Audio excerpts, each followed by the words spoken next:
Hello दोस्तों, आप सभी का हमारे यूट्यूब चैनल स्टडी आपके साथ में एक बार फिर से स्वागत है। आज हम लोग 1 सितंबर टू 5 सितंबर तक के सारे इंपॉर्टेंट करंट अफेयर्स को डिस्कस करने वाले हैं। जैसा कि आप सभी को पता है, ये पूरी current affair series totally exam oriented है, यानी कि एग्जाम पर्सपेक्टिव से जितने भी इंपॉर्टेंट करंट अफेयर्स हैं उन सभी को इस सीरीज में पर्टिकुलरली डिस्कस किया जा रहा है। इस पर्टिकुलर सीरीज में हम लोग मध्य प्रदेश, इंडिया और वर्ल्ड की सारी इंपॉर्टेंट न्यूज़ को कवर कर रहे हैं। साथ ही साथ ये पूरी करंट अफेयर सीरीज आपको various competitive exam, specifically MPPSC, इसके अलावा अन्य जितने भी आपके कॉम्पिटिटिव एग्जाम हो, चाहे वो एमपीएसआई, फॉरेस्ट गार्ड, एसएससी और रेलवे पुलिस एग्जाम या अदर कोई भी कॉम्पिटिटिव एग्जाम, उन सभी में ये करंट अफेयर सीरीज आपके लिए बहुत ज्यादा हेल्पफुल होने वाली है। और अगर आपको इस पूरी वीडियो का पीडीएफ चाहिए तो स्टडी आपके साथ नाम का टेलीग्राम ग्रुप से ज्वाइन होकर वहां से आप पीडीएफ को आसानी से डाउनलोड कर सकते हैं, जिसके लिंक आपको इस वीडियो के डिस्क्रिप्शन में भी मिल जाएगी। ठीक है, चलिए बात करते हैं आज के क्विक रिवीजन के बारे में। क्विक रिवीजन में जाने से पहले ऐसे सभी मेरे साथी जो पहली बार इस वीडियो को देख रहे हैं, वो चाहे तो यूट्यूब चैनल को सब्सक्राइब और साथ साथ अपने उन साथियों तक जिनको इसकी ज़रूरत है वहां तक आप इस वीडियो को पहुंचा सकते हैं, फेसबुक, इंस्टाग्राम या व्हाट्सएप के माध्यम से। ठीक है, चलिए बात करते हैं क्विक रिवीजन की। क्विक रिवीजन यानी कि प्रीवियस लेक्चर का एक क्विक एनालिसिस। फर्स्ट न्यूज हमने क्या देखी थी? फर्स्ट न्यूज हमने देखी थी इंदौर की रैंक क्या रही है फर्स्ट इन स्वच्छ वायु सर्वेक्षण। आप सभी को पता होगा, रिसेंटली स्वच्छ वायु सर्वेक्षण, एक सर्वेक्षण कराया गया। किसका? स्वच्छ वायु का, यानी कि एयर का एक पर्टिकुलरली सर्वेक्षण किया गया, जिसमें इंदौर की रैंक क्या आई है? फर्स्ट आई है। तो ध्यान रखना है, इंदौर की रैंक फर्स्ट आई है। स्वच्छ वायु सर्वेक्षण ये किसने करवाया है? मैंने आपको बताया था सेंट्रल पॉल्यूशन कंट्रोल बोर्ड ने ये सर्वेक्षण कराया है, जिसमें मैंने आपको बताया है कि इंदौर की रैंक फर्स्ट आपको पता चल गई। इसके अलावा भोपाल मैंने आपको बताया था, भोपाल का आपको याद रखना है 5th रैंक है। इसके बाद जबलपुर का मैंने आपको बताया था, जबलपुर की रैंक क्या है? 13th रैंक है। इसके अलावा आपको ध्यान रखना था ग्वालियर की, तो ग्वालियर की कितनी है? 41st रैंक है। तो ये सारी न्यूज भी आप ध्यान रखेंगे। इसके साथ साथ अगर बात करें कुछ कैटेगरीज वाइज भी हमने देखा था, तो कैटेगरीज वाइज की लिस्ट आपको देखने के लिए आपको प्रीवियस पिक्चर को देखना होगा, वहां से आपको सारी चीजें आसानी से क्लियर हो पाएंगी। चलिए बात करते हैं नेक्स्ट न्यूज के बारे में। नेक्स्ट न्यूज थी मध्य प्रदेश के सीएम शिवराज सिंह चौहान ने रिसेंटली अनाउंस किया कि हनुमान लोक का इनॉग्रेशन करेंगे वो, या हनुमान लोक बनाया जाएगा कहाँ? छिंदवाड़ा। तो छिंदवाड़ा में हनुमान लोक, जिस तरह से आप सभी ने राजा राम लोक को देखा होगा ओरछा में, और महाकाल लोक बनाया गया उज्जैन में। इसके अलावा आपने एक देवी लोक सुना होगा जो कि सलकनपुर में बनाया गया। उसी तरह एक हनुमान लोक बनाने की भी घोषणा की गई है। एज इट इज आपको ये वाली बात ध्यान रखनी है। कितने फीट का है? तो 101 फुट की प्रतिमा यहाँ पर हनुमान जी की लगाई जाएगी। चलिए बात करते हैं नेक्स्ट न्यूज के बारे में। नेक्स्ट न्यूज थी हमने देखी थी 26 नंबर की national conference on e governance. E governance पर नेशनल कॉन्फ्रेंस जो कि 26 नंबर की है, कहाँ आयोजित की गई? तो ये इंदौर शहर में आयोजित की गई। मैंने आपको बताया था इसकी थीम क्या है? डेवलप्ड इंडिया एम्पावरिंग सिटीजन इसकी मेन थीम है, और इसके उद्देश्य के बारे में मैंने आपको बताया था। एज इट इज आपको ध्यान क्या रखना है? एज इट इज आपको ध्यान रखना है 26 नंबर की नेशनल कॉन्फ्रेंस जो कि ई गवर्नेंस पर, यानी कि अच्छा स्वशासन या अच्छा सुशासन चलाने के लिए एक नेशनल कॉन्फ्रेंस आयोजित की गई। कहाँ? इंदौर शहर में। एज इट इज आप ये वाली बात ध्यान रखेंगे। इसके अलावा नेक्स्ट बहुत इंपॉर्टेंट न्यूज आपको ध्यान रखनी है कि नीरज चोपड़ा ने एक हिस्ट्री क्रिएट की है, इंडिया को गोल्ड मेडल दिलाया है। कहाँ का? कहाँ? तो वर्ल्ड एथलेटिक्स चैंपियनशिप, जो कि कहाँ आयोजित किया गया था? जो कि वुडापेस्ट में आयोजित किया गया था। एज इट इज आप ध्यान रखेंगे। एक सेकेंड, वुडा पेस्ट में आयोजित किया गया था। एज इट इज आप ध्यान रखेंगे।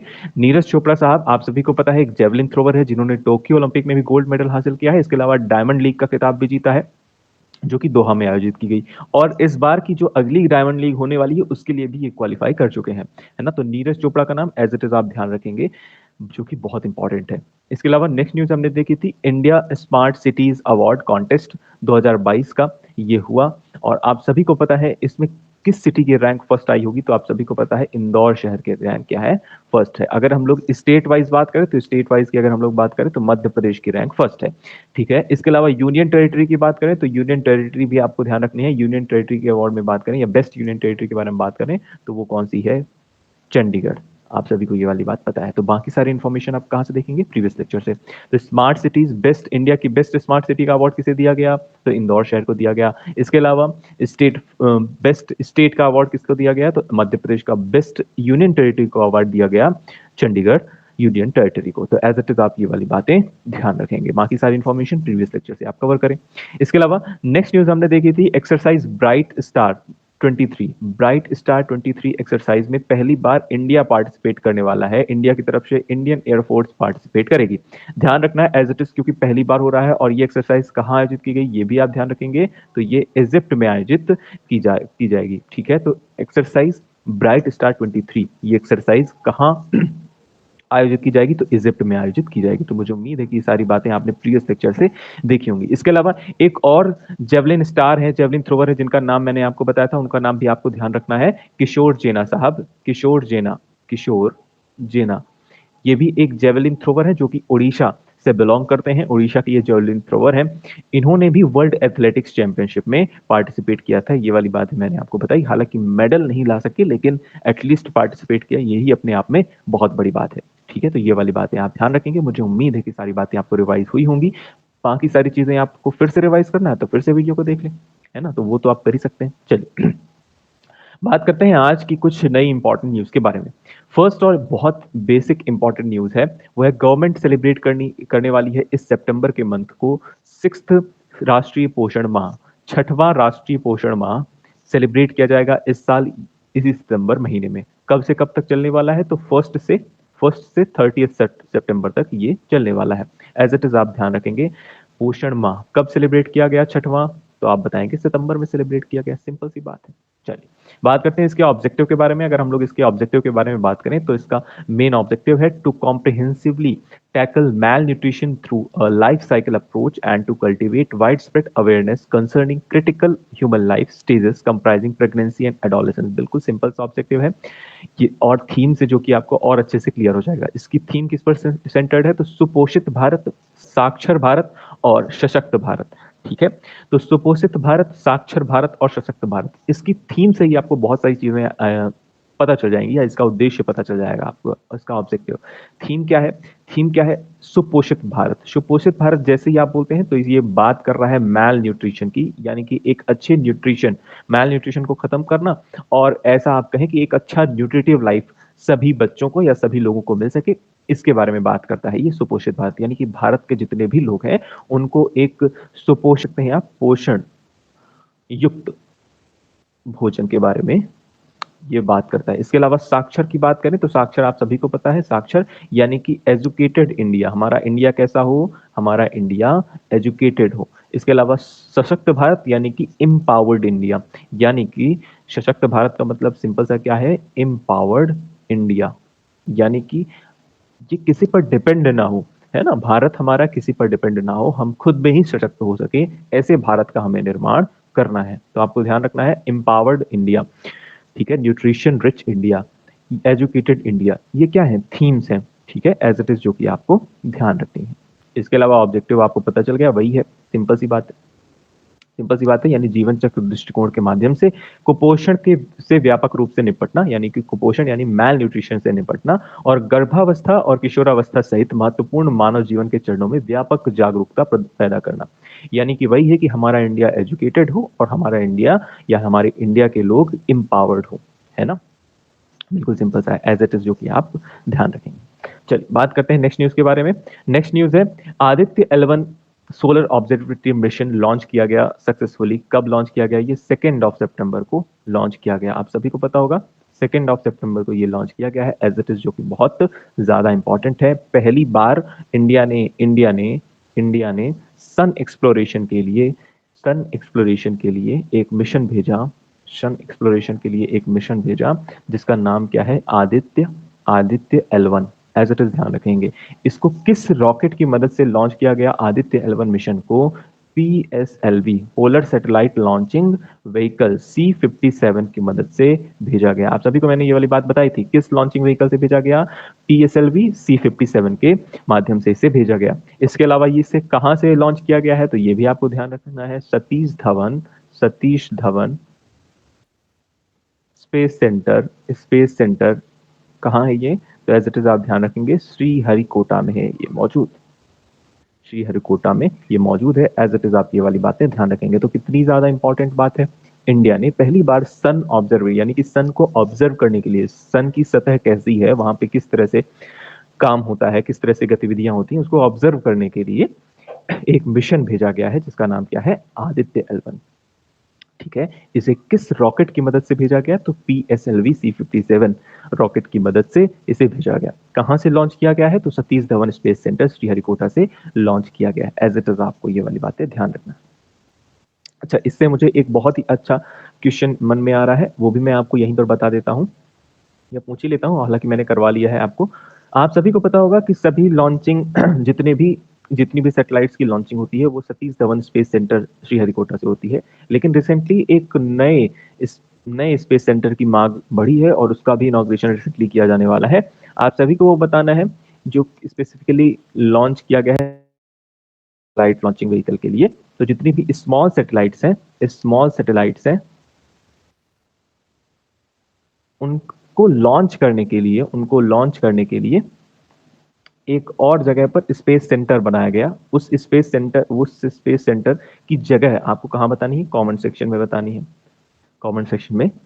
है। तो एज इट इज, क्योंकि मैंने आपको शायद मुझे लगता है कि 1 या 2 लेक्चर पहले ही मैंने ये वाली बातें आपको कवर कराई हैं, तो मुझे उम्मीद है कि आपको वो याद होगी।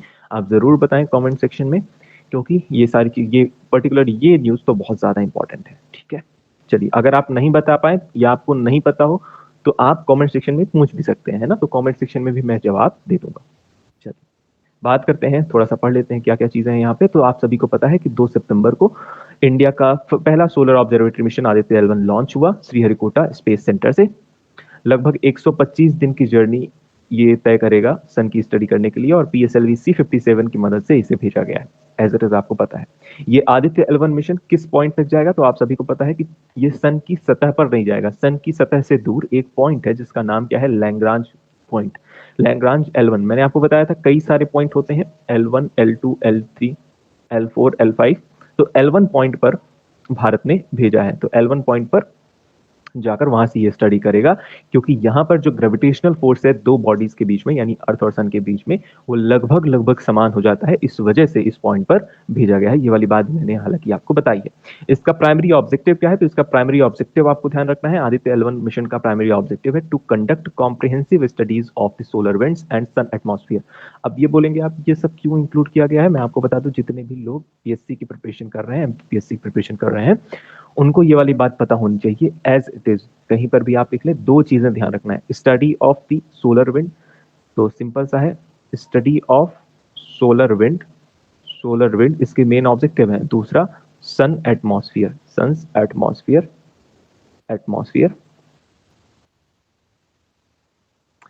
ये 2 चीजें आप ध्यान रखेंगे। MPPSC वाले एस्पिरेंट जितने लोग भी देख रहे हैं, बाकी जो वनडे एग्जाम की प्रिपरेशन कर रहे हैं, उनको एटलीस्ट पता होना चाहिए, यानी कि सूर्य की सतह पर किस तरह की हवाएं चल रही हैं, सोलर विंड्स किस तरह से चलती हैं, उनकी स्टडी करना। और दूसरा, सन का एटमॉस्फेयर कैसा है, इसके बारे में स्टडी करने के लिए, एक कॉम्प्रिहेंसिव स्टडी के लिए ये इस मिशन को लॉन्च किया गया है। एज इट इज ये पूरी बातें ध्यान रखेंगे, एज इट इज आपको यहाँ पर देखने को मिल जाएंगी।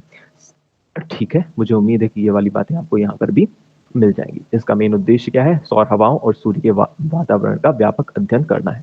एज इट इज ये वाली बातें आप ध्यान रखेंगे। चलिए, बात करते हैं कुछ इसरो के बारे में। आप, हालांकि मैंने कई बार आपको बता दिया है, इसरो का full form Indian Space Research Organisation. कई बार लोगों को नहीं पता होता है, जिनको पता है बहुत अच्छी बात है, लेकिन जिनको नहीं पता है, एक बार मैंने फिर से वो सारी चीजें ऐड कर दी, जिससे जिनको नहीं पता है उनको एक बार रिकॉल हो जाए। ठीक है, तो इंडियन स्पेस रिसर्च ऑर्गेनाइजेशन, ठीक है, इसरो का full form. As it is कई बार पूछा जा चुका है ऑलरेडी डिफरेंट एग्जाम्स में। इसका एस्टैब्लिशमेंट कब किया गया? तो इसका एस्टैब्लिशमेंट किया गया 15 अगस्त 1969 को, इसका एस्टैब्लिशमेंट किया गया। इसके अलावा ये नेशनल स्पेस एजेंसी है इंडिया की। और आप सभी को एक और बात इस पे ऐड कर लेनी चाहिए कि रिसेंटली 23 अगस्त को अब से प्रत्येक साल नेशनल स्पेस डे मनाया जाएगा। नेशनल स्पेस डे में बार बार ये वाली बातें रिवाइज करवा रहा हूँ। इसका एकमात्र उद्देश्य क्या है? एकमात्र उद्देश्य कि आपको चीजें ये याद हो जाए। 23 अगस्त को हुआ क्या? तो चंद्रयान 3 सक्सेसफुली चंद्रमा की सतह पर लैंड कर गया। इस वजह से इस दिवस को नेशनल स्पेस डे के रूप में मनाया जाएगा। अगर बात करें इसरो की, तो इसरो का जो हेडक्वार्टर है वो बेंगलुरु में है। और इसके करंट चेयरमैन कौन है? तो करंट चेयरमैन है S सोमनाथ साहब, जिनकी इमेज आपने यूट्यूब में या कहीं गूगल में आपने जरूर देखी होगी। अगर नहीं देखी तो जरूर देखें। इसके अलावा PSLV रॉकेट, जिसकी मदद से भेजा गया है आदित्य L1, उसने लगभग 104 सैटेलाइट्स को एक सिंगल फ्लाइट पे ऑर्बिट पर लॉन्च कर चुका है। लगभग 104 सैटेलाइट भेज चुका है PSLV रॉकेट जो है। लेकिन स्पेसिफिकली आदित्य L1 की अगर आप बात करें, तो अगर आपसे प्रश्न पूछा जाए तो PSLV आप ध्यान रखेंगे, PSLV C-57, ये पूरा आप ध्यान रखेंगे। ठीक है, इसकी मदद से ही आदित्य L1 मिशन को भेजा गया है। ठीक है, मुझे उम्मीद है कि आपको सारी बातें समझ में आई होंगी। इनमें कहीं भी डाउट हो किसी भी तरह का तो आप जरूर कमेंट सेक्शन में बताएं मुझे, या फिर जो कि जैसा कि मैंने आपको बताया है कि different social media platform like Facebook, Telegram या फिर इंस्टाग्राम, कहीं पर भी आप मुझसे जुड़कर अपने डाउट्स पूछ सकते हैं। चलिए बात करते हैं नेक्स्ट न्यूज के बारे में। नेक्स्ट न्यूज अपने आप में इंपॉर्टेंट है। इंपॉर्टेंट क्या है? बिल्कुल सिंपल सी न्यूज है, सिर्फ आपको हेडलाइन याद रखनी है। पीवी सत्यनारायण को रिसीव किया है recently doctor MS Swaminathan award. Doctor MS Swaminathan award किसने रिसीव किया है या किन्हें मिला है रिसेंटली? पीवी सत्यनारायण साहब को मिला है। एज इट इज इंपॉर्टेंट है। ये क्यों दिया जाता है? ये बहुत ही इंपॉर्टेंट है। ये अवार्ड पर्टिकुलरली एग्रीकल्चर सेक्टर में रिसर्च वर्क के लिए या कंट्रीब्यूशन के लिए, एक बेहतर कंट्रीब्यूशन के लिए ये अवार्ड दिया जाता है। तो रिसर्च करने के लिए ऐसा व्यक्ति जो कि एग्रीकल्चर सेक्टर में एक रिसर्च, उन्होंने कोई अच्छी रिसर्च की हो या फिर उनका बहुत ज्यादा योगदान हो, तो इस नजरिए को देखते हुए इस अवार्ड से सम्मानित किया जाता है उस पर्टिकुलर व्यक्ति को। तो मुझे उम्मीद है कि ये वाली बात आपको समझ में आई होगी।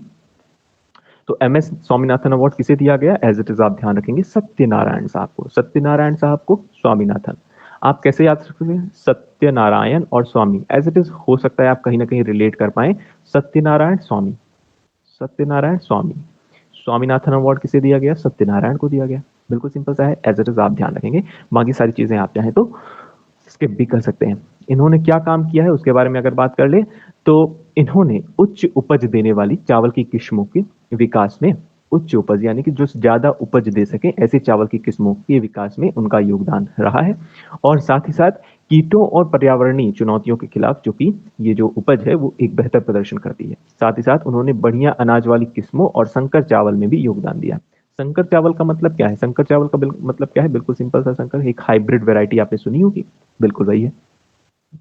ठीक है, यानी कि संकर चावल है दो अलग अलग प्रजाति के चावलों को मिक्स करके ऐसा कुछ एक नया चावल बनाया जाता है, जिसे आप हाइब्रिड कह सकते हैं, हाइब्रिड फॉर्म बोल सकते हैं। ऐसा कुछ कहा जाता है संकर चावल को। यह पुरस्कार कृषि अनुसंधान और विकास में उत्कृष्ट योगदान और समग्र खाद्य सुरक्षा और कृषि की स्थिरता के लिए आजीवन उपलब्ध पुरस्कार है। यानी कि कृषि अनुसंधान, जैसा मैंने आपको बताया, एग्रीकल्चरल रिसर्च करने के लिए और डेवलपमेंट करने के लिए ये पर्टिकुलरली ओवरऑल पुरस्कार दिया जाता है, MS स्वामीनाथन अवार्ड। इस पुरस्कार में लगभग 2 लाख की कैश प्राइज से और साथ ही साथ प्रशस्ति पत्र से सम्मानित किया जाता है। तो 2 लाख की राशि और एक प्रशस्ति पत्र दिया जाता है। मुझे उम्मीद है कि सारी बातें आपको समझ में आई होंगी। एज इट इज कहीं पर भी किसी तरह का डाउट है तो आप जरूर पूछ सकते हैं। चलिए बात करते हैं नेक्स्ट इंपॉर्टेंट न्यूज की। नेक्स्ट इंपॉर्टेंट न्यूज है इंडियन मेंस हॉकी टीम ने पाकिस्तान को बीट करके men's hockey 5S Asia cup का टाइटल जीत लिया है। आप सभी को पता है ये मैच कब हुआ? ये मैच उसी दिन हुआ जब इंडिया और पाकिस्तान का क्रिकेट वाला मैच अभी होने वाला था एशिया कप में। आप सभी को ये वाली बात पता होगी। मुझे उम्मीद है कि एशिया कप रिसेंटली चल रहा है ना? तो उसी दिन ये मैच हुआ जिसमें इंडिया ने कुछ लगभग 250 के आसपास कुछ रन बनाए थे और बारिश की वजह से वो मैच रद्द हो गया। बिल्कुल उसी दिन की बात है। उसी दिन इंडिया ने हॉकी में मेंस खिताब जीत लिया है, इंडियन मेन हॉकी टीम ने। एज इट इज इंपॉर्टेंट है, आप ये वाली बात ध्यान रखेंगे। 3 मुकाबलों में ये पहली बार है कि भारत ने हॉकी 5S प्रारूप में पाकिस्तान को हराया है। ठीक है, एज इट इज आप ये वाली बात ध्यान रखेंगे। ये कहाँ आयोजित किया गया? तो ये सलाला ओमान में आयोजित किया गया था ये एशिया कप। तो मुझे उम्मीद है कि ये सारी बातें आपको समझ में आएंगी। कुछ इतना बहुत खास समझने को नहीं है, सिंपल सी न्यूज है। इंडियन मेन हॉकी टीम ने पाकिस्तान को हराकर men's hockey Asia cup 5S Asia cup का खिताब जीत लिया है। चलिए बात करते हैं नेक्स्ट इंपॉर्टेंट न्यूज की। नेक्स्ट इंपॉर्टेंट न्यूज बहुत ज्यादा इंपॉर्टेंट है, रिसेंटली बहुत ज्यादा चर्चा का विषय बनी हुई है। इस पर मुझे ऐसा लग रहा है कि एक बहुत बड़ी लंबी चर्चा होनी चाहिए। जहां पर तो हम लोग एक बहुत शॉर्ट फॉर्म में देखने वाले हैं, लेकिन ऐसा मेरा मन कह रहा है कि हमको इस पर चर्चा करनी चाहिए। जिस तरह से हमने एक चर्चा की थी यूनिफॉर्म सिविल कोड के बारे में, यूनिफॉर्म सिविल कोड के बारे में एक चर्चा की थी, उसका सेकंड पार्ट बहुत जल्द आने वाला है, परेशान होने की जरूरत नहीं है।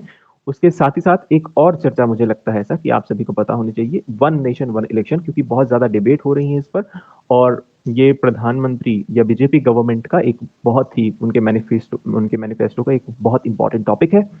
और ऐसा होना चाहिए या नहीं होना चाहिए, वन नेशन वन इलेक्शन जैसा कुछ आना चाहिए हमारे भारत में, होना चाहिए या नहीं होना चाहिए, इस पर हम लोग बहुत विस्तार से चर्चा करेंगे अपने उस लेक्चर में। फिर भी एक ब्रीफ आइडिया मैं देने की बात करूं तो वन नेशन वन इलेक्शन का मतलब सिंपल सा है कि एक राष्ट्र में एक ही बार इलेक्शन हो, ऐसा कुछ। क्योंकि आप सभी को पता होगा कि हमारे देश में 3 तरह से इलेक्शन होते हैं, एक सेंटर का, एक स्टेट का और एक लोकल बॉडीज का इलेक्शन होता है। तो कई बार, क्योंकि मोदी गवर्नमेंट का कहना है, क्योंकि साल भर आप देखें तो 5 सालों की सरकार में कई बार कभी सेंटर में इलेक्शन होता है, कभी स्टेट का चलता रहता है, कभी लोकल बॉडीज किसी न किसी राज्य में चलता रहता है। तो जिसकी वजह से बहुत सारी चीजें होती हैं, बहुत सारे उसके कॉन्सिक्वेंसेस हैं। उन सारी चीजों को मद्देनजर रखते हुए, क्योंकि पैसा भी बहुत ज्यादा इन्वेस्ट होता है जब भी इलेक्शन होता है, कई सारी चीजें हैं, कई सारे फैक्टर्स हैं, उन पर हम लोग अभी नहीं आते हैं, उन पर हम लोग चर्चा करेंगे अपने उस डिटेल वाले लेक्चर में, है ना। तो इसकी मांग बढ़ती जा रही है और इसका प्रस्ताव रिसेंटली गवर्नमेंट ने रखा है, और गवर्नमेंट एक हाई लेवल कमेटी बना रही है कि पूरे राष्ट्र में, यानी कि पूरे भारत में एक बार ही इलेक्शन होना चाहिए, चाहे वो सेंटर का हो चाहे स्टेट का, लोकल बॉडी। यानी कि एक बार आप वोट करने गए और आपने तीनों का वोट डाल दिया। यानी कि अगर आप बात करें, आप किसी जिले में रह रहे हैं, तो किसी जिले में हैं आप अगर, तो विधायक, एमएलए एमएलए के लिए, या फिर अगर बात करें सांसद के लिए और पार्षद के लिए, क्योंकि आप जिले में रह रहे हैं इस वजह से उसकी बात कर रहे हैं। तो आपको एक ही बार वोट देने जाना है इन तीनों के लिए, आप तीनों अलग अलग कैंडिडेट के लिए अलग अलग आपको वोट देना पड़े, ऐसा कुछ प्रस्ताव सरकार चाह रही है कि एक ही बार मतदाता वोटर जाए पोलिंग बूथ पर, और वहां तीनों के लिए अलग अलग कमरे हों और वहां पर आप जाकर वोट डाल सके। बार बार साल में कई बार आपको वोट डालने जाने की जरूरत ना हो, कुछ ऐसा प्रस्ताव है। इस प्रस्ताव की इस हाई लेवल कमेटी, ये जो इसके लिए हाई लेवल कमेटी बनाई गई है, इसका एग्जामिन करने के लिए क्या ये सारी चीजें इंप्लीमेंट हो पाएंगी अपने इंडिया में, या किस तरह से हम इसे इंप्लीमेंट करवा पाएंगे हमारे भारत में, इस पर एक हाई लेवल कमेटी बनाई गई है। और इसको एग्जामिन करने के लिए पर्टिकुलरली गवर्नमेंट ऑफ इंडिया, यानी कि प्रधानमंत्री नरेंद्र मोदी जी के गवर्नमेंट ने एक प्रस्ताव रखा है, जिसमें पूर्व राष्ट्रपति रामनाथ कोविंद को समिति का अध्यक्ष नियुक्त किया गया। एज इट इज बहुत इंपॉर्टेंट है, आपसे प्रश्न यही पूछा जा सकता है, इसलिए आपको ध्यान रखना है। पूर्व राष्ट्रपति रामनाथ कोविंद साहब को इस कमेटी का अध्यक्ष बनाया गया, जिसमें कुछ अन्य सदस्य हैं, जैसे कि अमित शाह, कांग्रेस सांसद अधीर रंजन चौधरी, और पूर्व राज्यसभा सदस्य गुलाम नबी आजाद, और 15वें वित्त आयोग के पूर्व अध्यक्ष एनके सिंह। अन्य कानून एवं न्याय मंत्री अर्जुन राम मेघवाल साहब भी आमंत्रित सदस्य के रूप में समिति की बैठकों में ये भाग लेंगे। ठीक है, बहुत सिंपल सा है। इसका मेन उद्देश्य क्या है, इस कमेटी का उद्देश्य क्या है? इस कमेटी का उद्देश्य यह है, अच्छा ये वाली लाइन बहुत इंपॉर्टेंट है, 1951 टू 52 से 1967 तक लोकसभा और राज्य के विधानसभा के चुनाव अधिकतर एक साथ होते रहे, जिसके बाद यह सिलसिला टूट गया। मतलब 51-52 से लेकर 67 तक लोकसभा और विधानसभा के जो चुनाव है अधिकतर एक साथ हो रहे थे, लेकिन बाद में यानी कि 67 के बाद यह सिलसिला टूट गया। और अब कई बार आप देखते हैं कि जब जैसे कि अगर हम लोग स्पेसिफिकली मध्य प्रदेश की बात करें, तो मध्य प्रदेश में अभी इलेक्शन होने वाला है, आप सभी को ये वाली बात पता होगी। और बहुत सारी योजनाएं भी आ चुकी हैं, आप सभी को पता है, लाडली बहना योजना, सीखो कमाओ योजना, इस तरह की बहुत सारी योजना आ रही हैं। लेकिन अभी अगर हम लोग मान लें दिसंबर में अगर इसका चुनाव होगा, तो साथ ही साथ अगर हम लोग बात करें तो यहीं पर तो सेंटर का भी चुनाव, यानी कि लोकसभा का भी चुनाव अगले साल ही होना है, यानी आप ऐसा कहें मार्च के आसपास होना है वो चुनाव, मार्च अप्रैल के आसपास। तो आप देखते हैं कि जैसे ही मध्य प्रदेश का चुनाव होगा, उसके जस्ट बाद सेंटर का चुनाव होने वाला है, यानी कि 5 से 6 महीने, क्योंकि आचार संहिता भी लग जाती है, आप सभी को ये वाली बात पता है, तो बहुत सारी चीजों में प्रतिबंधन लग जाता है। मतलब इस पर्टिकुलर समय पर जब तक आचार संहिता रहती है, कोई भी ऐसे डेवलपमेंटल वर्क्स की घोषणा सरकार नहीं कर सकती, जो कि एक अपने आप में सही बात नहीं है। इन्हीं सारी चीजों के बारे में हम लोग अगले लेक्चर में डिस्कस करेंगे, उस पर अभी नहीं आते हैं, क्योंकि मेरी आदत थोड़ी सी खराब है, मैं धीरे धीरे बताते बताते फ्लो में सारी चीजें अपने आप आ जाती हैं, और क्या कर सकते हैं। चलिए, तो मुझे उम्मीद है कि आपको एक ओवरऑल आइडिया हुआ होगा। इसी उच्च स्तरीय समिति संविधान और अन्य वैधानिक प्रावधानों के तहत मौजूदा ढांचे को ध्यान में रखते हुए लोकसभा, राज्य विधानसभाओं, नगर पालिकाओं और पंचायतों के चुनाव एक साथ कराने के लिए जांच करेगी और सिफारिश भी करेगी। तो जैसा कि मैंने बताया आपको, लोकसभा, राज्यसभा, राज्य विधानसभा और नगर पालिका और पंचायत के जो चुनाव हैं उनको सबको एक साथ कराने के लिए एक जांच कमेटी बिठाई गई है। उसकी अध्यक्षता कौन कर रहे हैं? उसकी अध्यक्षता कर रहे हैं रामनाथ कोविंद साहब। ठीक है। समिति एक साथ चुनाव कराने के लिए ईवीएम, वीवीपैट सहित अन्य लॉजिस्टिक और जनशक्ति की भी जांच करेगी। तो जितनी भी सारी चीजें हैं जो कि इलेक्शन से रिलेटेड है, उन सभी चीजों की जांच या उसकी सिफारिश करेगी कौन सी? यही हाई लेवल कमेटी, जिसके अध्यक्ष कौन है? जिसके अध्यक्ष है रामनाथ कोविंद साहब। तो मुझे उम्मीद है कि ये सारी बातें आपको समझ में आई होंगी। चलिए बात करते हैं नेक्स्ट न्यूज की। नेक्स्ट न्यूज अपने आप में बहुत इंपॉर्टेंट है क्योंकि एमपीपीएससी का ये फेवरेट क्वेश्चन हो चुका है, इसलिए हम लोग अब इससे रिलेटेड कुछ भी नहीं छोड़ते हैं। रिसेंटली एक कंपनी है जिसका नाम है राष्ट्रीय केमिकल एंड फर्टिलाइजर लिमिटेड। इसे नवरत्न स्टेटस, नवरत्न दर्जा दिया गया। आप सभी को ये वाली बातें पता होंगी नवरत्न सेक्टर के बारे में, है ना। टोटल नवरत्न कंपनीज के बारे में अगर बात करें तो है तो ये बिल्कुल सिंपल सी न्यूज, लेकिन नवरत्न कंपनी ये कौन से नंबर की है? तो मुझे उम्मीद है कि आप सभी को 14th नंबर की जो नवरत्न कंपनी है, नवरत्न एक स्टेटस है, ध्यान रखना है, कंपनियों को दिए जाने वाला एक स्टेटस है जो कि कौन देता है? सरकार देती है। ठीक है। तो 14th नंबर की जो नवरत्न कंपनी है उसका नाम आप सभी को पता होगा, ONGC विदेश। रिसेंटली हमने कवर किया था। और 15th नंबर की कौन सी है? तो 15th नंबर की नवरत्न का स्टेटस प्राप्त करने वाली जो कंपनी है वो कौन सी है? RCF, यानी कि राष्ट्रीय केमिकल एंड फर्टिलाइजर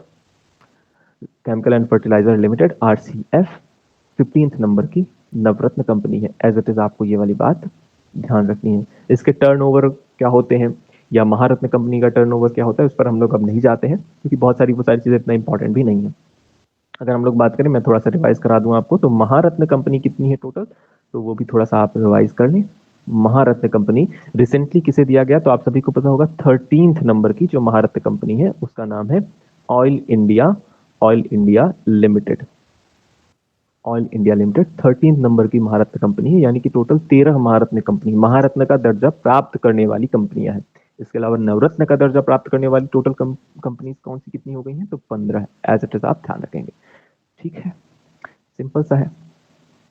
अच्छा, जैसे ही इन्हें नवरत्न, जिन कंपनियों को नवरत्न का स्टेटस प्राप्त होता है वो अब 1000 करोड़ 1000 करोड़ तक का जो प्रोजेक्ट है वो विदाउट सेंट्रल गवर्नमेंट के अप्रूवल के वो क्या कर सकते हैं? पास कर सकते हैं, या 1000 करोड़ तक के प्रोजेक्ट्स में डायरेक्टली इन्वेस्ट कर सकते हैं। बिल्कुल सिंपल सी बात है। मतलब ऐसी कंपनी जिन्हें नवरत्न का स्टेटस प्राप्त है वो 1000 करोड़ तक के प्रोजेक्ट्स में बिना परमिशन के, बिना सेंट्रल गवर्नमेंट के विदाउट परमिशन के भी वो अब इन्वेस्ट इन पे कर सकती हैं। तो एज इट इज आपको ये वाली बातें ध्यान रखनी है। मुझे उम्मीद है कि सारी बातें आपको समझ में आई होंगी। यहाँ पे आपको यही सेम कंटेंट हिंदी में भी मिल जाएगा, तो हिंदी मीडियम वाले परेशान होने की जरूरत नहीं, क्योंकि मैं बोल तो हिंदी में ही रहा हूँ, है ना। फिर भी कहीं पर समस्या जाती है तो आप जरूर बताएं मुझे, ठीक है, मैं सॉल्व करने का उसे पूरा प्रयास करूंगा। चलिए बात करते हैं कुछ शॉर्ट न्यूज के बारे में। एक फर्स्ट नंबर की जो शॉर्ट न्यूज है वो है प्रियन सेन को मिस अर्थ इंडिया टाइटल से नवाजा गया है। रिसेंटली आप सभी को पता होना चाहिए, प्रियन सेन जो कि बन गई हैं मिस अर्थ इंडिया 2023। इसके अलावा मिस वर्ल्ड ब्यूटी पेजेंट ये कहाँ होने वाला है? कश्मीर होस्ट करने वाला है मिस वर्ल्ड 2023 दिसंबर में। एज इट इज आपको ध्यान रखना है, मिस वर्ल्ड यानी कि मिस वर्ल्ड 2023 कहाँ होने वाला है? कश्मीर में होने वाला है, भारत में होने वाला है। एज इट इज आपको ध्यान रखना है, दिसंबर में। इसके अलावा और अभी के लिए हो सकता है आप इन दोनों न्यूज को आप स्किप भी कर सकते हैं, जो तैयारी कर रहे हैं। ये न्यूज जानना जरूरी है कि प्रियन सेन को मिस अर्थ का टाइटल मिला है, और रिसेंटली 2023 में मिस वर्ल्ड का जो पूरी होस्टिंग्स होती है वो इंडिया करने वाला है, कहां पर?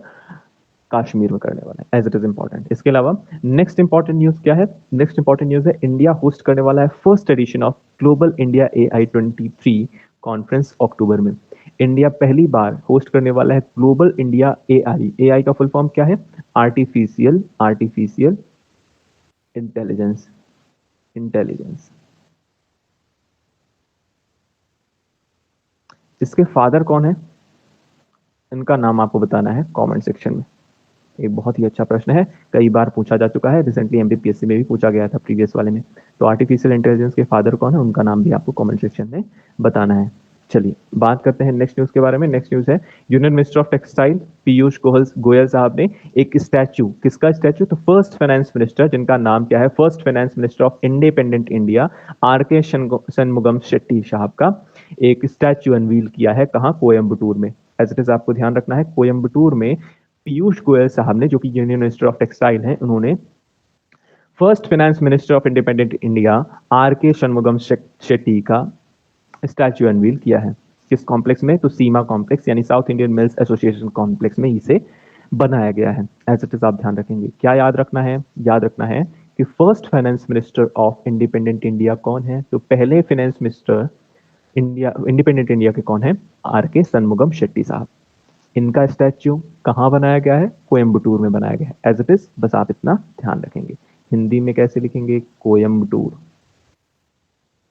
ठीक है, मुझे उम्मीद है कि सारी बातें आपको समझ में आई होंगी। चलिए बात करते हैं आज के प्रैक्टिस क्वेश्चन के बारे में। आज का फर्स्ट क्वेश्चन है आपका, Aditya L1 satellite launched on which vehicle, किस व्हीकल की मदद से इसे लॉन्च किया गया है, GSLV Mark 3, PSLV C57 या SLV। इसका जवाब आप कहाँ देंगे, इसका जवाब भी आपको कमेंट सेक्शन में देना है। अच्छा, जो 2 क्वेश्चन मैंने ऑलरेडी आपसे पूछ चुके हैं उसका जवाब भी आपको देना है, ऐसा नहीं है कि उन्हें छोड़ देना है। अगर आपसे बनता है तो आप जरूर दें, और नहीं बनता तो भी बताएं, एटलीस्ट मैं अगले लेक्चर में वो बता सकूं। इसके अलावा नेक्स्ट क्वेश्चन है आपका, which state tops for their outstanding performance in the smart cities mission. Smart cities mission में कौन सा स्टेट टॉप किया है, उत्तर प्रदेश, मध्य प्रदेश, तेलंगाना या दिल्ली। इसका जवाब भी आप कमेंट सेक्शन में जरूर दें। ये मध्य प्रदेश के डिफरेंट एग्जाम के लिए एक इंपॉर्टेंट क्वेश्चन है, इसलिए आप जवाब जरूर दें।